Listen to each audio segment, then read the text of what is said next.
If you are over 60, you have noticed this. You are colder than you used to be. Rooms that felt fine a decade ago feel drafty now. Other people seem comfortable at a temperature that makes you reach for a sweater. This is not psychological. It is physics. Several mechanisms in your body have measurably changed how you produce, retain, and sense heat, and once you understand them, you will never need to apologize for turning up the thermostat again. Start with the outermost layer. Your skin has 3 layers: the epidermis on the surface, thin, mostly dead cells, the barrier between you and the world; the dermis beneath it, dense with blood vessels, collagen, nerve endings; and below that, the hypodermis, a layer of adipose tissue, fat, that sits between your muscles and the cold air on the other side of your skin. This fat layer is not cosmetic. It is thermal insulation, and it functions on the same physics as the insulation inside the wall of your house. Fourier's law of heat conduction says the rate at which heat flows through a material is proportional to the temperature difference across it, the area of the surface, and, critically, inversely proportional to the thickness of the material. Thicker insulation means less heat escapes per second. Thinner insulation means more. The thermal conductivity of adipose tissue is roughly 0.2 watts per meter Kelvin.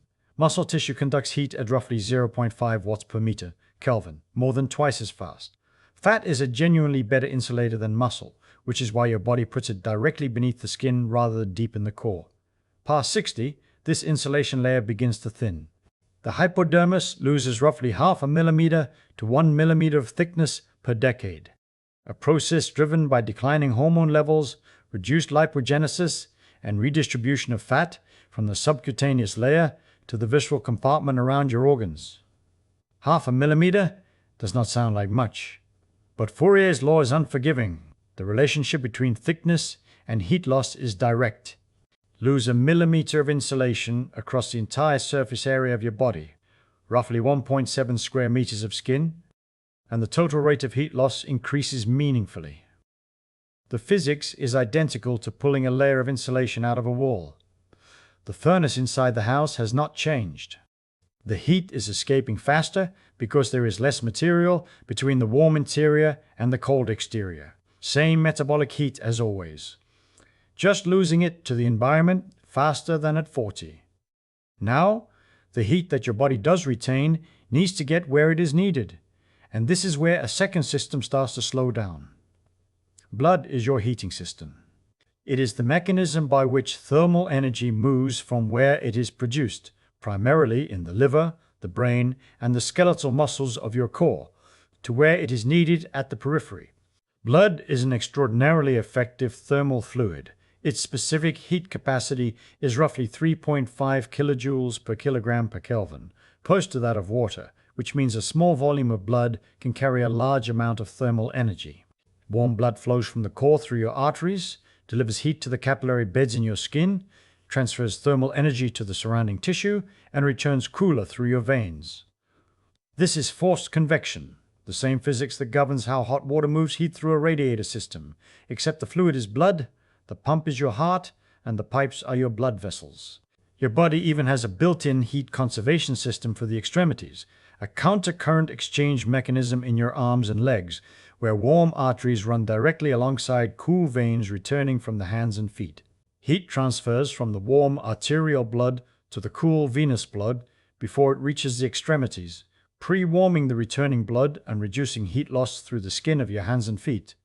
This is elegant engineering, and it works less efficiently as you age because the vessels involved lose their elasticity and the distance between artery and vein increases as tissue changes. Larry Kenney, a physiologist at Penn State who built his career studying thermoregulation in aging, quantified the decline in skin blood flow directly. In a study published in the Journal of Applied Physiology in 2003, Kenney and his colleague Tara Muntz documented that blood flow to the skin can decline by up to 40% between the ages of 30 and 70. 40% less warm blood reaching the surface per minute. The arterial walls stiffen with age, a process called arterial stiffening or arteriosclerosis. Peripheral blood vessels lose their ability to dilate in response to warming, and the heart's cardiac output decreases slightly with each decade. There is a compounding factor that almost nobody connects to feeling cold: hydration. Blood is the thermal fluid. When blood volume drops, less fluid is available for heat delivery. Older adults are chronically mildly dehydrated at higher rates than younger adults because the thirst sensation itself diminishes with age. Your brain is less likely to signal you to drink even when your body needs fluid. Reduced blood volume means reduced cardiac output, which means less warm blood per minute reaching the capillary beds in your skin. A simple, overlooked piece of the thermal equation. This is not about being cold at the core. Your core temperature at 65 is within a fraction of a degree of what it was at 35. The heat is there. It is just not arriving at your skin as quickly as it used to. Your hands feel cold not because your body is producing less heat, but because less of that heat is being delivered to where your thermoreceptors can detect it. And the body makes this worse on purpose. When your hypothalamus detects a drop in core temperature, even a fraction of a degree, it triggers vasoconstriction in the peripheral blood vessels. The smooth muscle in the walls of your arterioles contracts, narrowing the vessels, reducing blood flow to the skin and extremities. This is a deliberate thermoregulatory trade-off. Sacrifice heat delivery to the periphery in order to keep the core warm. Your fingers turn white in the cold because the blood has been actively redirected away from them. The physics is triage. The body decides that maintaining 37 degrees in the brain and the liver is more important than maintaining warmth in the fingertips. In younger bodies, this vasoconstriction is precise and responsive. The vessels constrict in cold and dilate rapidly when warmth returns. In aging bodies, the vessels are stiffer, the smooth muscle response is slower, and the dilation after cold exposure takes longer. Your hands get cold faster and warm up slower. Not because the system is broken, because the vessels that execute the response have lost their elasticity after decades of pressure cycles and metabolic wear. And here is where it gets stranger. Because even if the heat were arriving at your skin at the same rate as before, you would still feel colder.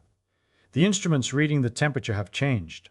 Embedded in your skin are thermoreceptors, specialized nerve endings that detect temperature and send signals to your brain. There are two types. Warm receptors, primarily Ruffini endings, fire when the local skin temperature rises. They are most active between 32 and 45 degrees Celsius. Cold receptors, free nerve endings that express a protein channel called TRPM8, fire when the skin temperature drops below roughly 25 degrees. TRPM8 is an ion channel that physically changes shape when it gets cold. The protein warps, the channel opens, ions rush through, and the nerve fires a signal to the brain that says cold. This is the same channel that menthol activates, which is why menthol feels cold on your skin even at room temperature. It tricks the TRPM8 channel into opening. Your brain assembles the signals from both receptor types into a thermal sensation: warm, cool, cold, comfortable. The balance between the warm and cold signals, the ratio of firing rates, determines how you perceive the temperature of the room you're sitting in. Once past 60, something shifts in that balance. Warm receptor density decreases, the Ruffini endings become fewer and slower to respond. The signal that says it is warm here grows quieter. Cold receptors decline too, but less sharply. The TRPM8 channels remain more robust than the warm sensing endings. The net effect is a perceptual tilt toward cold. Not because the room changed, because the ratio of warm to cold signaling in your skin has shifted. Imagine it from the cold receptor's perspective. At 40, a room at 21 degrees produced a balanced signal. The warm and cold receptors firing at roughly equal rates, creating the sensation of comfort. At 65, the warm receptor signal has weakened, while the cold receptor signal has held steady. The same room, at the same temperature, now produces a net signal that reads slightly colder. Not because more cold receptors are firing, but because fewer warm receptors are counterbalancing them. The thermometer on the wall has not moved. The instrument reading the room has recalibrated itself over 25 years of aging. This is the part that surprises most people. You're not imagining that the room is colder. Your nervous system is accurately reporting a genuinely different signal than it reported at 40. The perception is real. The room temperature is unchanged. What changed is the instrument, your skin. Now, everything I have described so far is about how your body handles the heat it produces. But there is a fourth mechanism, and it changes the equation at the source. Heat production works the same way a furnace works, by burning fuel. The fuel is food. The combustion is cellular metabolism, the oxidation of glucose and fatty acids in your mitochondria, producing ATP and releasing thermal energy as a byproduct. Your basal metabolic rate, the amount of energy you burn at rest, determines how much heat your body generates when you are doing nothing, sitting in a chair, watching television, sleeping. After 30, basal metabolic rate declines by roughly 1 to 2% per decade. After 60, the decline accelerates slightly. Part of this is hormonal. Thyroid hormone, growth hormone, and testosterone all decrease with age and all influence metabolic rate. But the biggest driver is simpler: muscle mass. Skeletal muscle is the body's primary heat-generating tissue at rest. Even when you are sitting still, your muscles maintain a low level of tonic contraction, postural tone. That produces heat as a byproduct of ATP hydrolysis. More muscle mass means more tonic contraction, which means more baseline heat output. After 50, muscle mass declines at a rate of roughly 3 to 8% per decade, a process called sarcopenia, the age-related loss of skeletal muscle that is driven by declining anabolic hormones, reduced physical activity, and changes in neuromuscular signaling. Less muscle means less thermogenesis. The furnace is running on less hardware. Kenny's thermoregulation research at Penn State connected these findings directly. The combination of reduced insulation, reduced blood flow, recalibrated sensors, and reduced heat production creates a compounding effect that explains why cold sensitivity increases nonlinearly with age. Each mechanism alone would be modest. Together, they shift the entire thermal equation. You see, your body is not failing at one thing. Multiple systems are aging simultaneously, each one making you slightly more sensitive to ambient temperature, and the effects multiply rather than add. Hold your hand out in front of you right now. Look at it. The skin on the back of your hand is thinner than it was 20 years ago.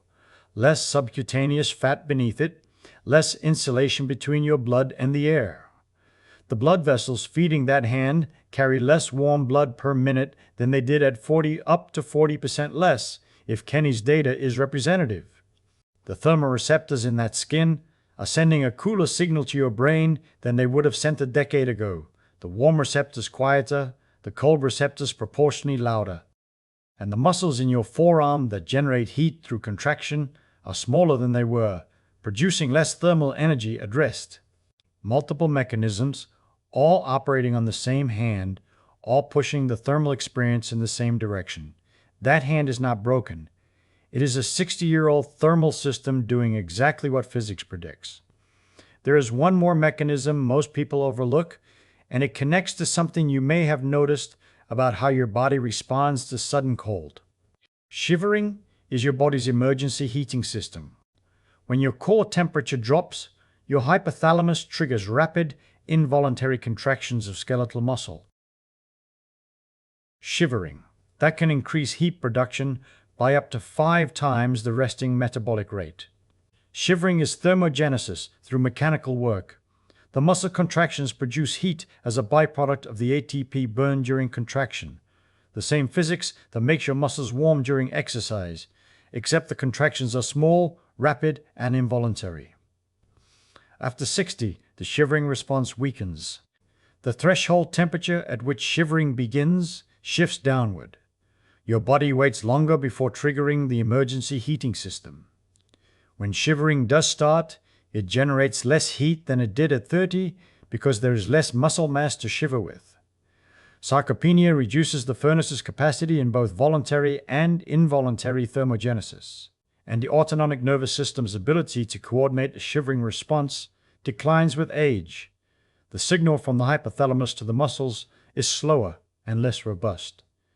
This means your body's fallback heating system, the one that activates when passive thermoregulation fails, is also operating at reduced capacity.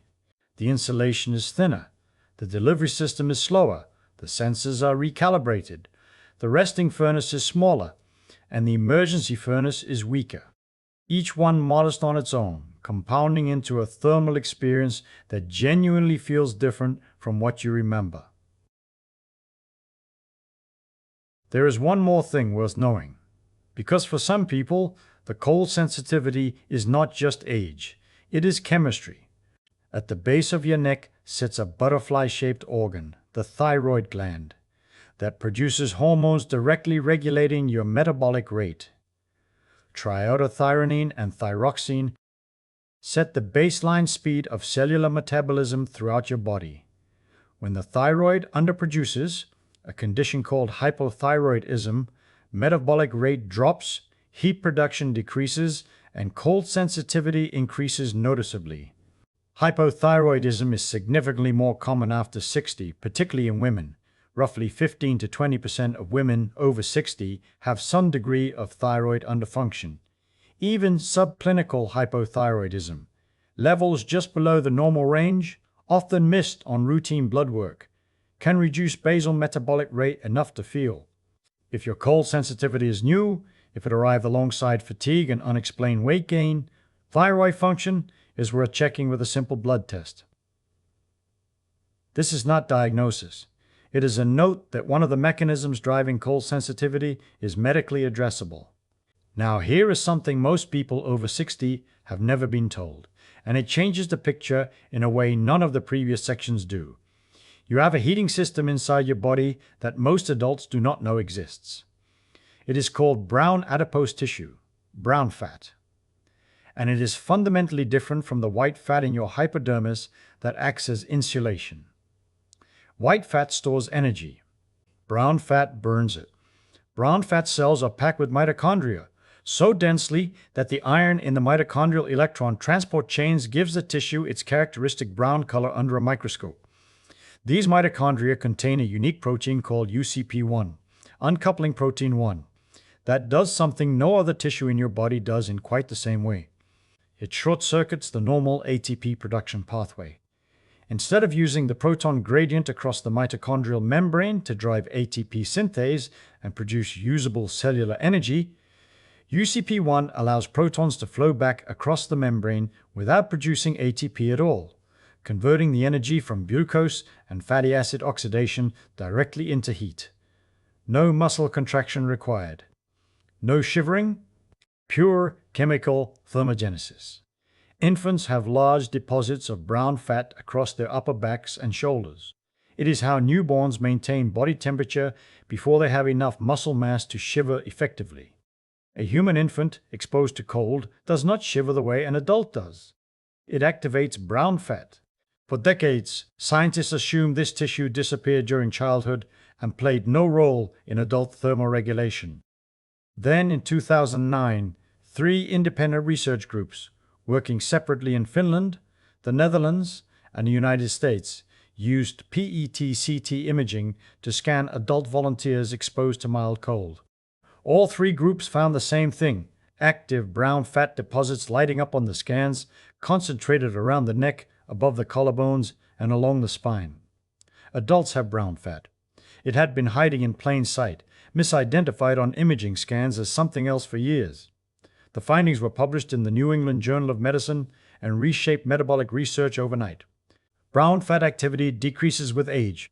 Older adults have less active brown fat than younger adults, and obese individuals have less than lean individuals. But it does not disappear entirely, and the research since 2009 has shown something that matters directly for anyone reading this: brown fat can be reactivated. Regular mild cold exposure, as little as 2 hours per day at temperatures between 15 and 19 degrees Celsius, which is simply a cool room without a sweater, increases brown fat recruitment and measurably increases non-shivering thermogenesis over a period of weeks. You have a dormant heating system. The physics says you can turn it back on, which brings everything together. Because the picture involves several compounding mechanisms, but the response the physics suggests is more concrete than you might expect. Muscle is the body's primary furnace.